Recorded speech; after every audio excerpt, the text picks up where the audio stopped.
Fala galera do YouTube, beleza? Sou o João Takashi. Já tá com um tempinho já que eu não gravo nenhum vídeo, né? Só que eu preparei um material legal aqui pra gente falar, né? A gente estava estudando sobre estruturas, né? Estruturas e fundações. E vamos falar sobre o concreto armado, né? Que é o topo de tudo, né? O concreto armado, ele é o concreto mais a armação, né, a ferragem. Mas hoje eu preparei um material aqui sobre o concreto, né? Vamos ver o que é o concreto? Como eu estava dizendo, o concreto é um dos materiais mais utilizados na construção civil aqui no Brasil, né? Sendo composto por uma mistura de cimento, agregados graúdos, né? Que no caso são as pedras, agregados miúdos, que é areia, a água e em alguns casos é colocado aditivo, esse tipo de coisa, ou fibra, né? A definição do concreto é um material plástico, né, que é moldado de maneira a adquirir uma forma desejada antes que desenvolva o processo de endurecimento, adquirindo resistência suficiente para resistir sozinho aos esforços que o solicitam, né? Aí uma grande dúvida, né? É muito comum até os dias de hoje as pessoas confundem entre cimento e concreto. Muita gente fala assim: nossa, é uma laje feita de cimento. Não é feita de cimento, ela é feita de concreto. Vamos ver qual que é a diferença de cimento e concreto? O cimento, né? Esse é o cimento, é o pozinho mágico que vai no concreto. Ele é uma mistura finamente moída, né, de compósitos inorgânicos, que quando combinamos com água, ele endurece por hidratação. Ele é uma cola, na verdade, né? O cimento foi desenvolvido por esse cidadão aqui, ó, Joseph Aspdin, deve ser esse nome, né? Ele desenvolveu em 1824 o chamado cimento Portland, né? Mas na verdade essa invenção não era dele, ele apenas descobriu e aperfeiçoou um produto que já era usado há muito tempo pela humanidade, né? Levando em conta os primeiros cimentos concretos que foram feitos pela própria natureza. Podemos considerar as rochas sedimentares como feitas de concreto natural, né? Aqui, ó, essa foto, ó, de uma habitação neolítica, né? Essas pedras, maravilha, né? Foram apenas amontoadas, mas são rochas sedimentares feitas de concreto, né? Tem relatos aí de 12.000 antes de Cristo, né, em Israel, que reações entre calcário e argila xistosa, né, durante combustão espontânea, formaram um depósito natural de compósitos de cimento. Esses depósitos foram caracterizados por geólogos israelenses na década de 70, né? Esse é o cimento natural, mas só que não tinha como, o homem não sabia como moldar ele, né? Aí essa é a diferença do concreto que temos hoje em dia. Vamos deixar a história de lado, que já começa a me embolar tudo. Vamos ver a composição básica do concreto. Do que o concreto é feito? Ele vai pasta ou aglomerante ou nata, né, que a gente fala, que essa pasta ou aglomerante, ela é feita da mistura de cimento e água. A argamassa, ela é feita do que? Da pasta, que foi obtida com o cimento e a água, mais o agregado miúdo, que no caso é areia. A argamassa, além do concreto, ela é utilizada também no assentamento de tijolos, no reboco, né? Em várias outras utilizações dentro da construção civil. E chegamos finalmente ao concreto. Que o concreto, o que ele é? Ele é argamassa, né? Que é essa mistura do cimento, a água e o agregado miúdo, mais o agregado graúdo, que é a pedra, né? Olha lá. Nesse gráfico, a gente tem a areia como agregado miúdo, mas não é regra, né? Ela pode ser substituída por pó de pedra, por exemplo, ou outros materiais, desde que esse material não seja um material orgânico. Por que não orgânico, professor? Porque esse material ele vai estar preenchendo um espaço. E um material orgânico, com o tempo, ele vai deixar de existir, ele vai se tornar carbono, né? Vai se tornar um gás, né? Aí aqui, ó, a gente tem, ó, né? A pasta ela é feita de cimento e a água, como eu havia dito. Acrescentando a areia, ela passa a ser a argamassa. Se nessa argamassa eu colocar uma tela chamada tela de estuque, eu terei uma argamassa armada, certo? Agora, se na mesma argamassa eu acrescentar brita, eu terei o concreto, que é o tema do vídeo de hoje. Eu acrescentando o aço, como eu falei no início do vídeo, eu terei o concreto armado, né, que é o X da questão.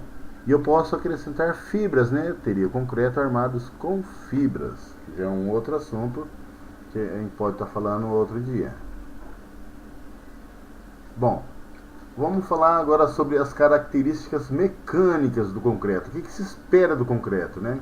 Como ele deve, o que é esperado, como ele se comporta dentro de uma construção.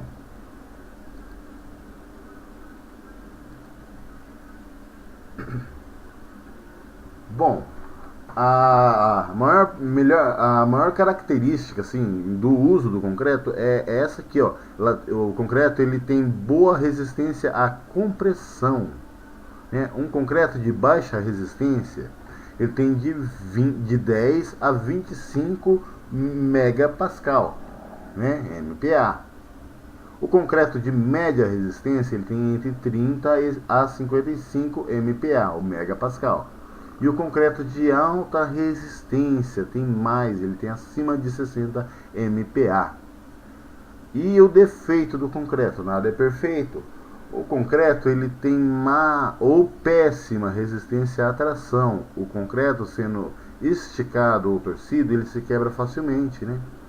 Quer dizer que é 10%. Ó, a resistência dele à tração é apenas 10% da resistência à compressão.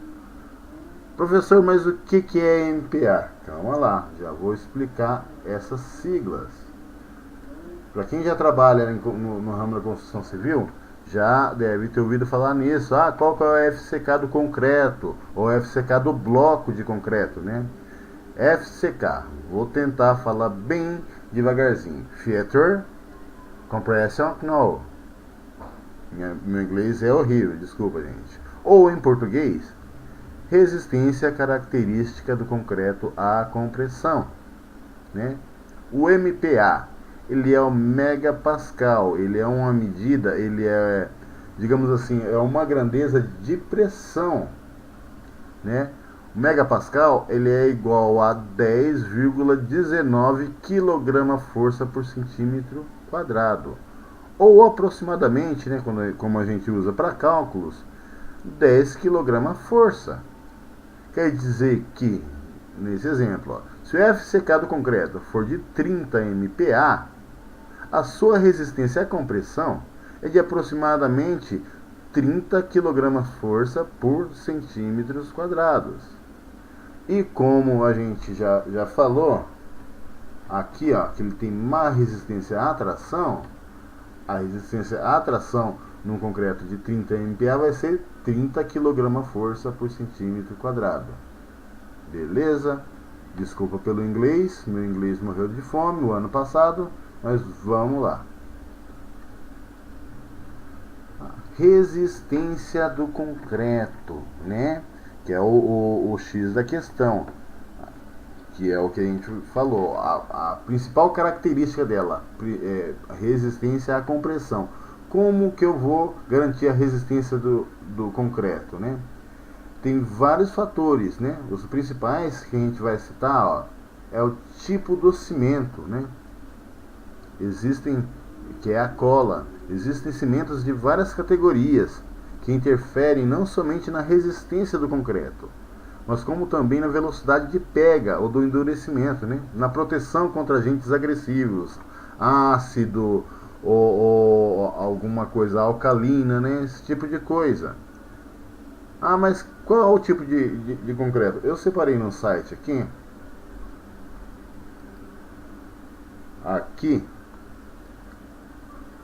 Pode deixar que eu vou deixar o link aqui desse site que eu achei legal aqui. Eu vou deixar na descrição, beleza? 11 tipos diferentes de cimento. Temos o CP1, né, que é o cimento Portland comum, que é o tipo mais básico disponível no mercado, né? Possui somente o gesso como um aditivo, né? Um retardador que é retardador de pega, né? Esse daqui, não vou nem ler, depois vocês leem aí. Esse aqui não tem tem venda comercial. Esse aqui, quem compra esse cimento são só as concreteiras, né? São os dois, o CP1. O que é comprado no mercado é esse daqui, ó. CP2E, né? Cimento Portland de adição de escória de alto forno, né? Temos o CP2E com adição de material pozolânico, CP2F e assim vai. Não vou entrar em detalhes com cimento não. Quem tiver interessado, dá uma olhada aí no site que eu vou deixar na descrição do vídeo, beleza? Vamos lá? Um outro item importante, a resistência do concreto, é forma, granulometria e a resistência dos agregados, né? A gente vai ver o que acontece. Se a pedra que eu vou colocar no concreto, se ela for mais dura, eu teria um concreto claramente mais duro. Se for mais mole, vai ser mais mole. Eu separei aqui, vou só passar esse item e já vou falar mais sobre os agregados. E outra coisa que pode influenciar são os aditivos, né? São produtos adicionados em pequena proporção, modificam as propriedades do concreto, né? Pode modificar a resistência, também pode controlar a porosidade, né? do concreto. O aditivo, além de tudo, ele pode influenciar no tempo da pega ou de cura, né? O aditivo ele pode atrasar o concreto, normalmente é o que mais se usa, né? Para não se perder o tempo do cimento. Beleza? Vamos falar sobre os agregados. Vamos começar com o agregado graúdo, né? É o maior responsável pela resistência do concreto, né? No caso aqui, a brita de basalto, né? A mais utilizada. Só que olha para essas pedras. Vamos imaginar como que vamos tentar entrar na mente da primeira pessoa que fez um concreto, desse concreto que a gente usa hoje em dia. Quando a gente junta, se a gente juntasse só concreto com cimento, daria certo? Não daria certo, porque, tá vendo? Por mais que esteja compactado, sempre entre uma pedra e a outra vai ter um espaço vazio. Elas nunca se encaixam perfeitamente, sempre tem esse vazio. Por isso, eu preciso do agregado miúdo, né? Olha, esse daqui não, esse daqui é agregado graúdo também. É pedra seixo de rio, muito usado, né? Em concreto também, dependendo região litorânea, o pessoal usa muito isso daqui. E outro agregado graúdo que se usa também é a argila expandida. Isso aqui é em casas especiais se usa a argila expandida, que é para diminuir o peso, né, do concreto. Então, o que eu estava falando, né? Quer dizer que para fechar esses espaços, não deixar esses espaços em vazio, é importante o agregado miúdo, né? Que normalmente é areia. Aí o fato muito importante é o tamanho, né? O tamanho dos agregados usados no concreto, né? Normalmente se usa a brita 0, no caso seria o pedrisco, né? Aí usa-se a brita 1, a brita 2, brita 3. Normalmente é as 3, né? Que se usa. Mas professor, muita gente pergunta o seguinte: nossa, mas eu gosto de usar o pedrisco porque ele é mais fácil, né? Realmente ele é mais fácil, né? É uma pedrinha menor, se amolda mais facilmente, qualquer forma, qualquer formato. Mas tem diferença na resistência do concreto? E como tem? Eu fiz esse desenho aqui, o seguinte, ó. Eu fiz um desenho bobo aqui, peguei esse desenho aqui e fiz ele menorzinho aqui, só para ter uma ideia. O que acontece? Quanto maior o tamanho do agregado, maior a área dele de atrito, certo? Se eu encher de pedras aqui, ó, igual tá aqui, quanto maior essa pedra, né? Quanto maior essa área, maior a área de atrito, maior vai ser a pega, maior a resistência dela. E quanto menor, vai melhorar minha trabalhabilidade, né? Vou ter melhores, vai ser mais fácil de eu moldar esse concreto. Porém, vai ter menos áreas de atrito. Vocês podem parar aqui. Você consegue fazer uma pilha alta com uma pedra grande, mas não consegue fazer uma pilha tão alta com pedra pequena, porque ela tem pouco atrito. Ela vai ceder. Quer dizer que se você está trabalhando numa obra, você é um mestre de obra, se você viu no projeto a especificação do concreto é brita 1, você é obrigado a usar brita 1 e não usar pedrisco. Entenderam? Bom, vamos lá, vamos voltar a falar sobre a resistência do concreto. Esse ponto é crucial, que eu já vi muita gente fazendo besteira por causa disso. É a relação de água e cimento, né? É um fator decisivo na resistência. Né? Quanto maior a relação, maior será a porosidade da pasta, portanto menor será a resistência, né? Quer dizer que se eu tenho um concreto com mais água, ela tem maior trabalhabilidade e menos resistência. Digamos que eu pego um tubo de cola tenaz, essa cola branca. Se eu pegar um tubo desse de cola, vocês concordam comigo? Se eu pegar um tubo de cola e colocar 1 litro de água e enfraquecer essa cola, é o primeiro ponto. Que dizer que eu dissolvi essa cola vai estar cada vez mais fraca. Certo? Ah, mas eu preciso de um concreto mole. É só da gente lembrar, ó, né? Lembrar que a composição do concreto, né? Que é agregado graúdo, mais agregado miúdo, mais a pasta ou a nata, né? Quer dizer que, ó, pasta ou aglomerante.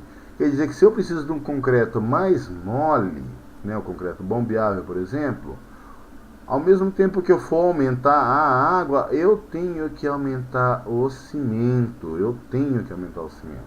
Porque senão eu vou estar diluindo, né? Então, o que acontece? Para ter melhor trabalhabilidade no concreto, temos que aumentar a água e o cimento na mesma proporção. Certo? Para controlar essa água nas grandes obras, né? Para a gente ter esse controle, para saber se perdeu a resistência do concreto, existe esse teste que se chama o slump test, né? Que é para medir a consistência do concreto. Como que funciona? Quem trabalha já viu o pessoal fazendo isso. Como é que funciona isso? O ensaio é realizado com equipamento, né? Que é muito simples. Ele consiste em uma haste de socamento, né? Que é esse que está na mão do cidadão aqui. E um tronco de cone de 30 centímetros de altura, né? 10 centímetros de diâmetro no topo e 20 centímetros na base. Esse tronco de cone ele é preenchido com concreto em 3 camadas, né? 1, 2, 3. E é contado, dado 25 golpes com o socador, penetrando parcialmente cada camada. Pode reparar que ele vai cada vez levantando mais o socador, né? E depois é vagarosamente suspensa essa forma e medido o quanto foi que esse concreto deformou. Aqui você pode ter o limite, né, de água, você pode controlar. Normalmente na própria nota fiscal do concreto vai estar lá o slump a 5 mais ou menos 1. O que significa? Quando é 5 mais ou menos 1, ele pode ter 6 ou pode ter 4. Né? Normalmente a pessoa vai querer 6, né? Ou às vezes não tem tolerância. A questão é, você tem que seguir exatamente o que está sendo previsto. Beleza? Vamos lá. As fases, né? Porque o tempo da concretagem é fundamental para manter as propriedades previstas para o concreto, né? Porém, em casos especiais, temos o tempo de adensamento pode chegar até 6 horas, quando é por meio de aditivo. Que a pessoa tem que imaginar o seguinte: o concreto, imagina, vamos voltar a falar de cola. Se eu tenho uma fita adesiva e eu fico colando e descolando, colando e descolando, ela vai perder a cola, correto?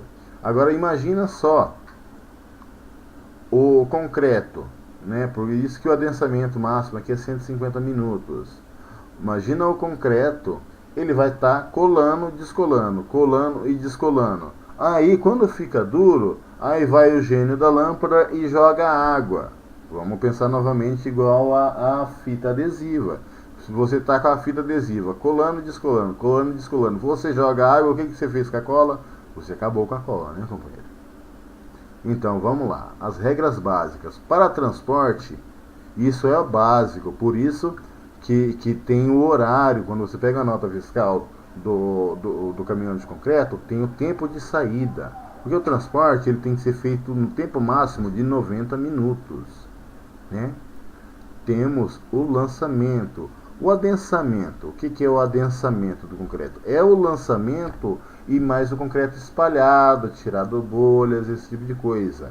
O tempo máximo, desde que o concreto saiu lá da concreteira, o tempo máximo é de 150 minutos ou 2 horas e meia. Tem casos, e isso daqui eu estou generalizando, tá ok? Pode ser mais, pode ser menos. E a cura. Bom, vamos ver esses passos. O lançamento. O lançamento convencional, normalmente feito por carrinhos e jerica, né? O cidadão vem, leva e joga lá. Ou por meio de grua, né? Que é pela caçambinha, se joga na forma.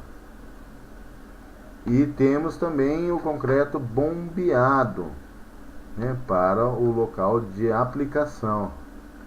Porém, o concreto lançado através de bomba, embora ele seja muito mais prático que o lançamento convencional, ele encarece muito a concretagem, porque ele exige um concreto mais pastoso, mais mole, né? E como ele está mais mole, ele vai mais cimento, igual a gente tinha falado. Eu não posso só acrescentar água nesse concreto. Conforme eu acrescento água, eu tenho que acrescentar a mesma proporção em cimento. Por isso que o concreto bombeável ele é bem mais caro que o concreto convencional. Aí o próximo passo, depois do lançamento, é o adensamento. O que é o adensamento?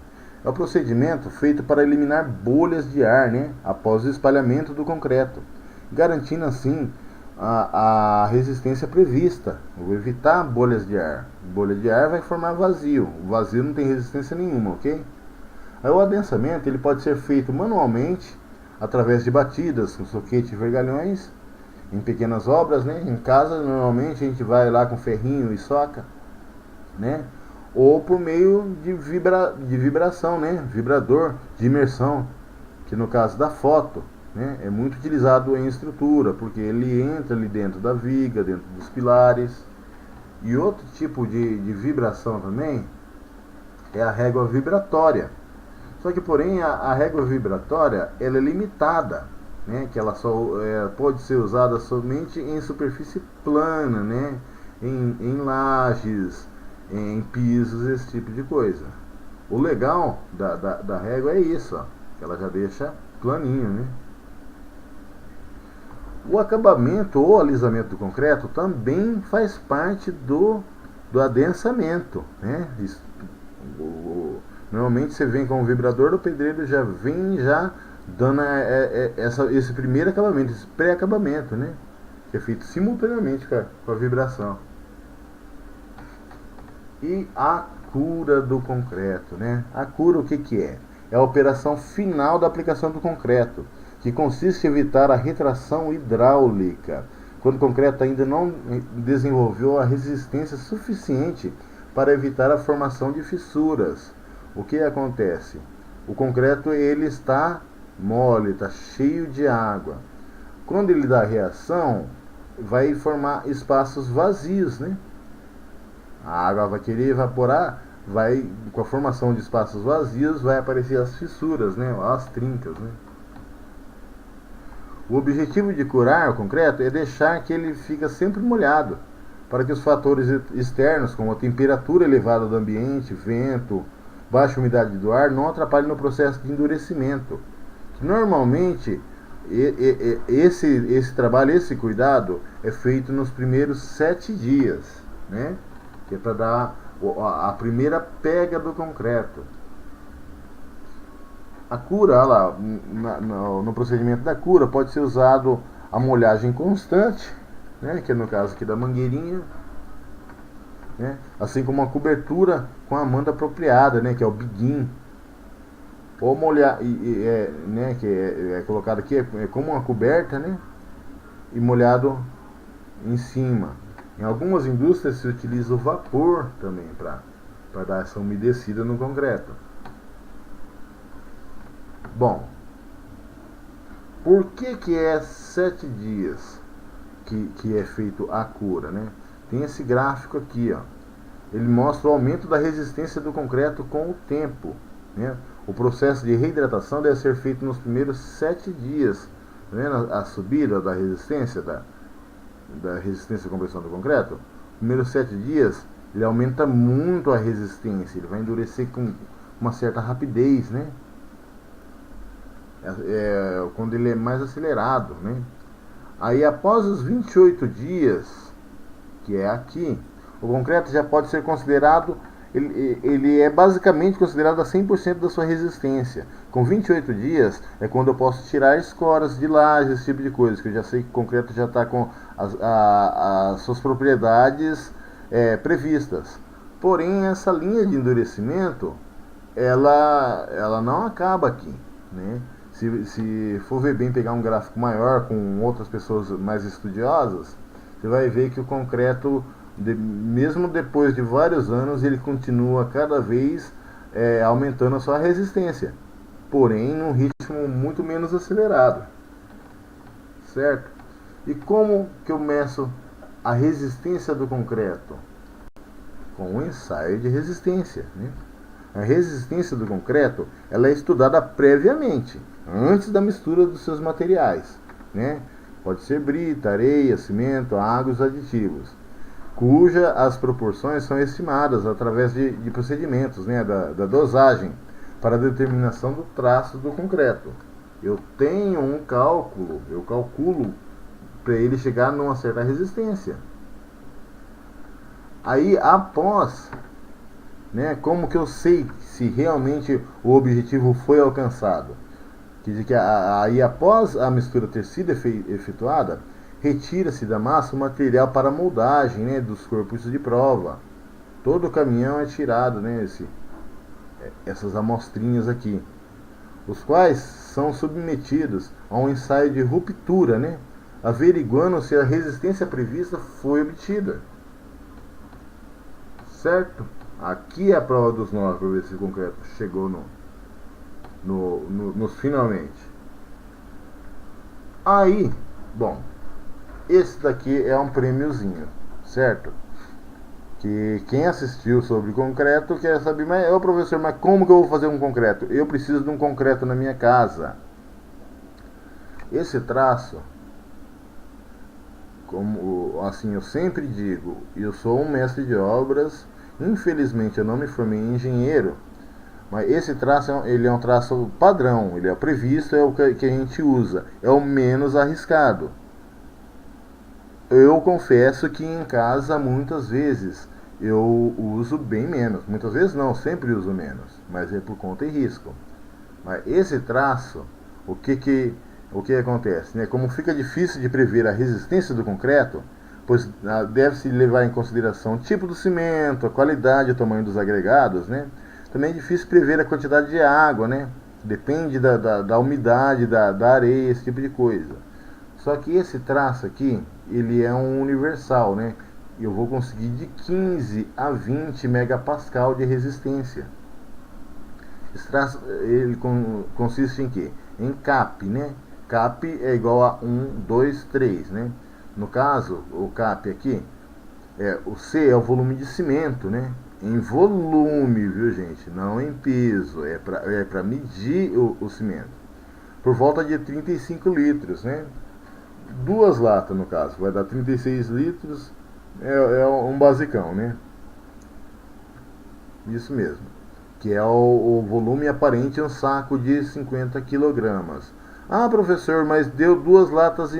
Ah, deu menos de 2 latas. O que acontece? Por que o cimento é vendido em quilo e não litro?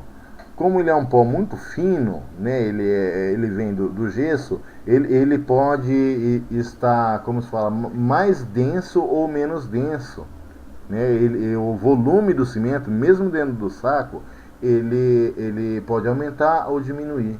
Por isso que o pessoal vende o volume do cimento por peso, né? Aí esse traço, eu vou passar um traço aqui para um saco de cimento, beleza? Voltando à nossa explicação do CAP, né? Aí, o A é o volume de areia, né? Como o volume de cimento é de 35 litros, deve-se colocar 2 vezes 35, né? 70 litros de areia. E o P, que é a pedra, né? Que é o volume da brita, né? 3 de 35, ou 105 litros. A água, aqui na verdade é meio que um chutão para esse traço, de 20 a 27 litros. Ah, professor, mas não tem uma quantidade. Infelizmente não tem. Eu não sei se a areia está úmida, menos úmida. Não sei a quantidade de água que vai ter nessa água. O que acontece? O que é importante? Eu ver se o concreto não está virando um mingau. Certo? E aqui eu tenho mais alguns traços, né? Isso daqui é um basicão que a gente vê em obra, né? Olha, para base de fundação, para concreto contrapiso, né? Concreto magro. Esse é o que eu uso para a obra toda. Vai, eu vou confessar que é isso aqui mesmo. Que é um saco de cimento, 8 latas e meia de pedra. Normalmente eu uso só as 8 latas mesmo. 11 latas e meia. 8 latas e meia de areia, 11 latas de pedra e 2 latas de água.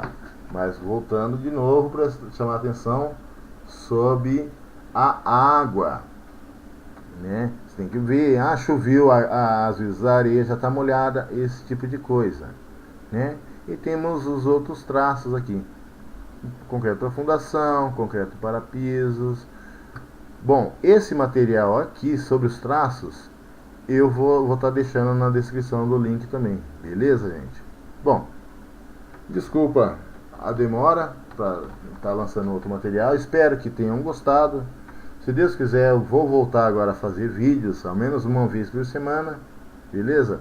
Dá seu like, se não está seguindo o canal, começa a seguir e compartilha com os amigos aí, beleza, gente? Obrigado, até a próxima.